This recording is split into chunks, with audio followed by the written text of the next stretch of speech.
Welcome to Explain, a series of health education programs published by the Patient Education Institute, the leading provider of interactive health education. This video includes general medical information and does not replace the medical advice of your doctor or healthcare provider. If you have questions pertaining to your medical condition, ask your doctor or healthcare provider. Upper GI Endoscopy. Introduction. Upper GI endoscopy is a medical procedure that uses a scope to look inside the upper part of the digestive system. It also allows your doctor to diagnose and, in some cases, treat problems. This procedure is also known as EGD.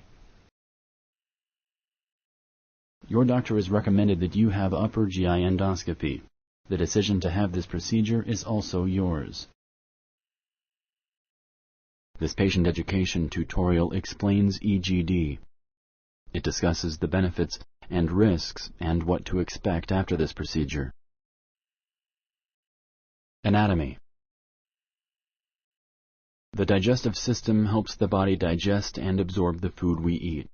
Swallowed food goes through the esophagus, the feeding tube.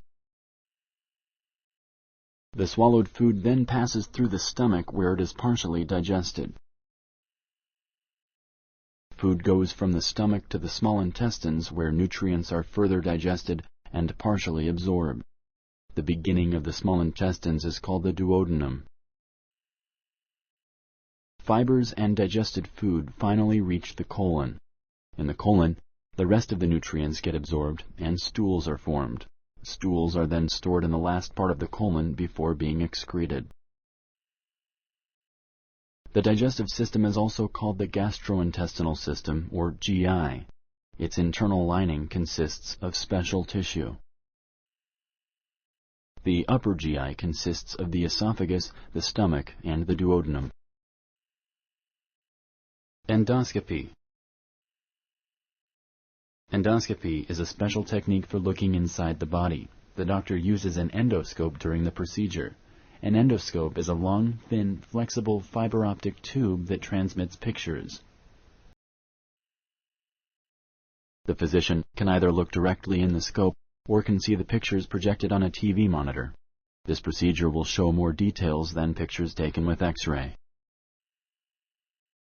The endoscope has an open channel that allows for instruments to be passed in order to take tissue samples, cauterize bleeding, or remove polyps.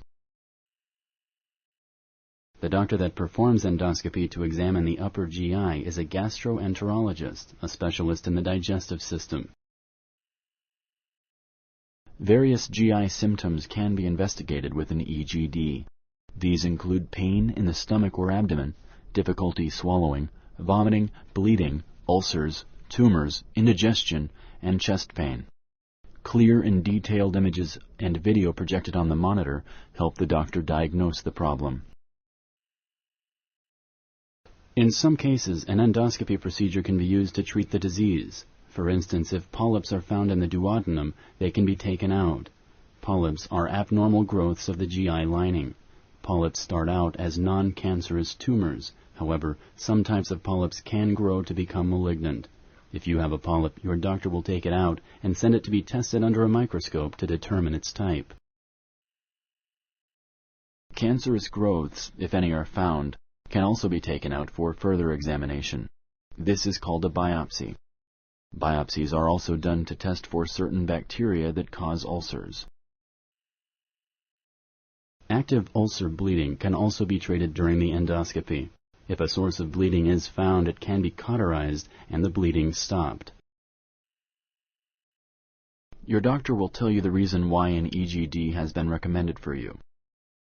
Sponsored by the Patient Education Institute. www.patient-education.com. Over 5,000 videos and interactive tutorials.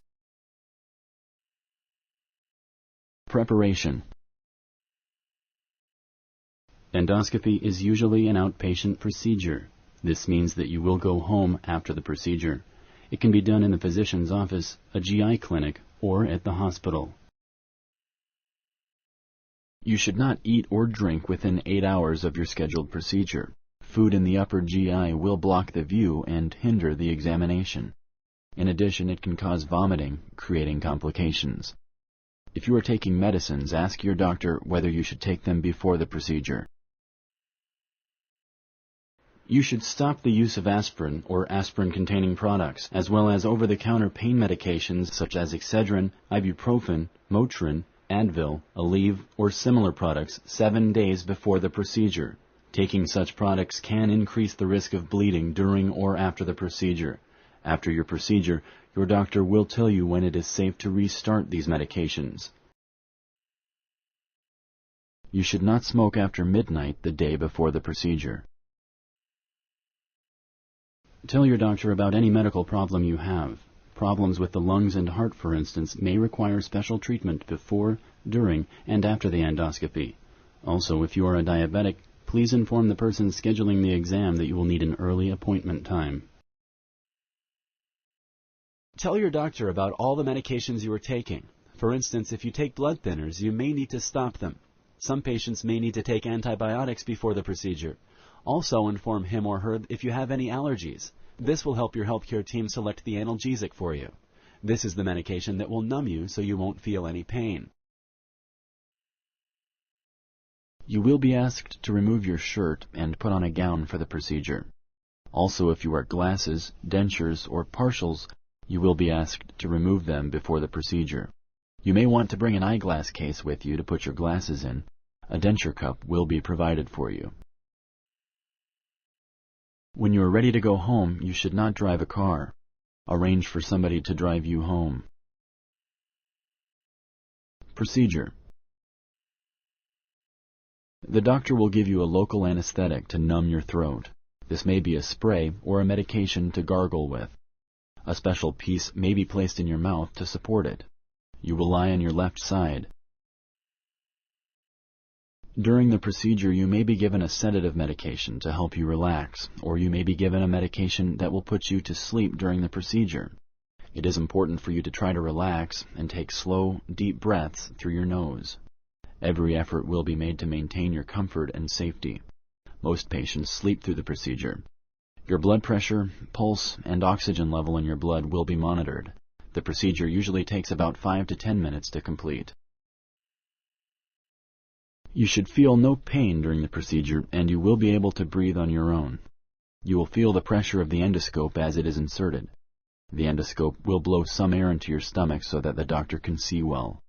Some patients consider the test slightly uncomfortable. However, patients' tolerance varies.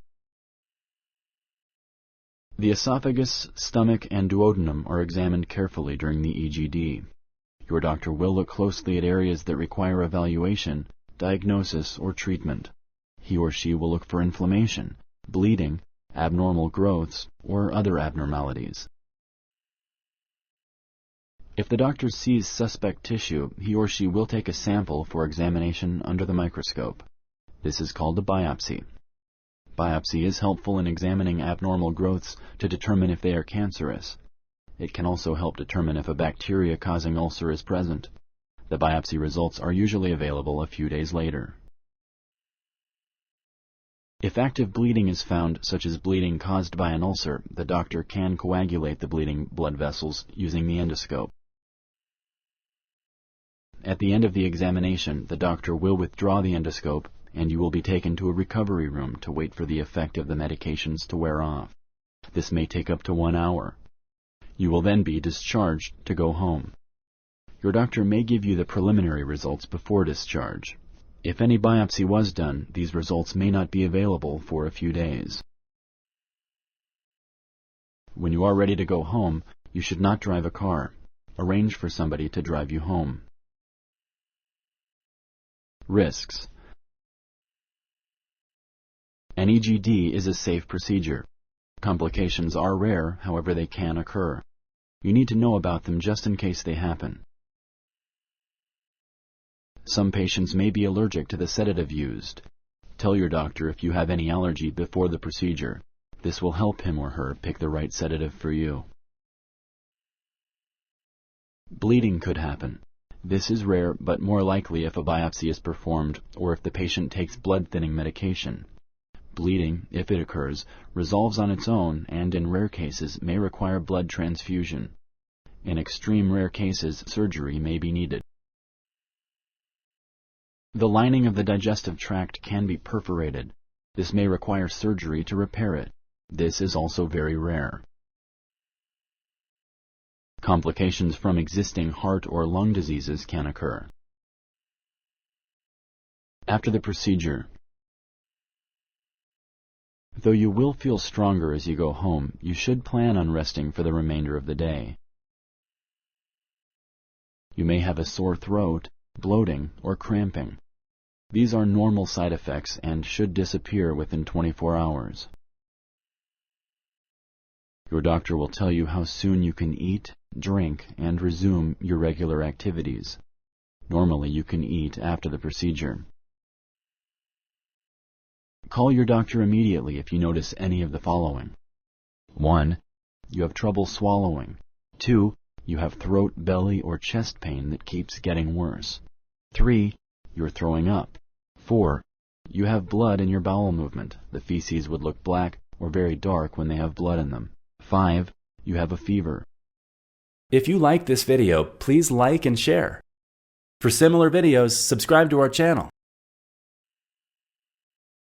Conclusion. An EGD is a safe technique for examining the upper part of the digestive system. It can be used to diagnose and treat medical problems of the stomach and the duodenum. It is important to communicate with your doctor about your health condition and medications you are taking. You should also not eat or drink anything 8 hours before the procedure. Some medical conditions, such as diabetes, will affect the length of time you may eat or drink. Check with your doctor. Thanks to advances in medical technology, endoscopy allows better diagnosis than X-ray. Endoscopy can also be used to treat some medical conditions, thereby avoiding surgery. Thank you for using Explain.